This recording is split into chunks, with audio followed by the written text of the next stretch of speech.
For generations, the United States Supreme Court has worked to project a specific image to the public, a united front where 9 legal minds value institutional restraint over personal politics.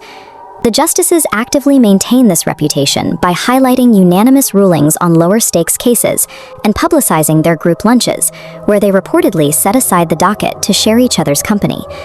But that image is under pressure.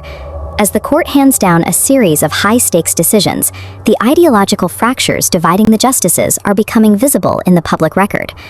Recently, the court's strict protocols were interrupted. What is usually a quiet reading of a decision turned into an unscripted, direct confrontation from the bench between the conservative and liberal wings over the rights of asylum seekers. This departure from courtroom tradition suggests that the internal friction is reaching a point where the standard rules of decorum can no longer hide it.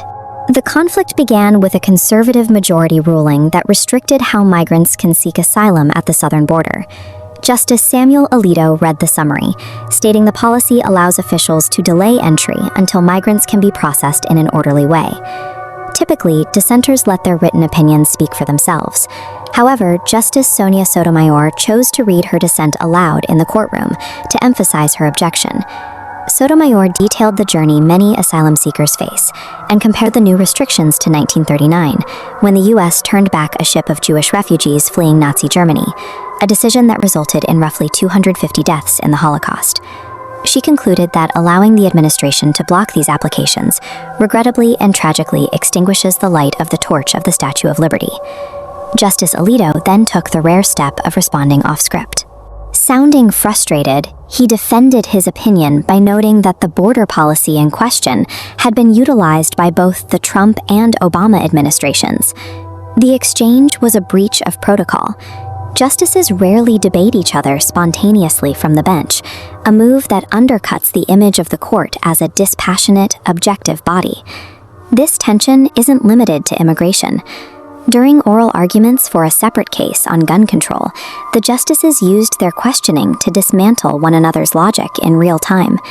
This case, involving a statute called Section 922G8, hinges on whether the government can disarm someone based on a general lack of responsibility, or if it requires a specific finding of dangerousness. Justice Alito introduced several hypothetical scenarios to test the reach of the statute. But when Justice Sotomayor began her questioning, she used the time to challenge the relevance of Alito's examples. Sotomayor forced the defending counsel to admit that Alito's hypothetical points were not the actual facts of the case or the statute being challenged. By pinning the lawyer down on these specifics, Sotomayor effectively used the oral argument to publicly discredit her colleague's line of reasoning. Similar patterns are appearing across the bench.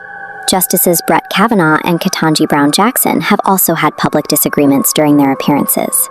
Their exchanges centered on the court's use of emergency orders, which allowed major parts of the executive agenda to move forward without the usual judicial review. The friction even led to a rare public apology from Sotomayor to Kavanaugh, following her comments during a law school talk where she suggested a colleague might not understand the perspective of hourly workers. These incidents, involving multiple justices and different legal issues, show that the ideological rivalry is influencing the way the court interacts as an institution. This public drama is a direct result of irreconcilable legal philosophies meeting at the highest level of government. The court is now moving toward decisions on massive issues, including the restriction of birthright citizenship and expanding presidential power over independent federal agencies. If the public perceives the court as a partisan, divided body, it risks losing the authority it needs to serve as the final arbiter of American law. As the justices rule on matters of constitutional rights and asylum policy, the court's traditional decorum is increasingly unable to mask the ideological conflict within.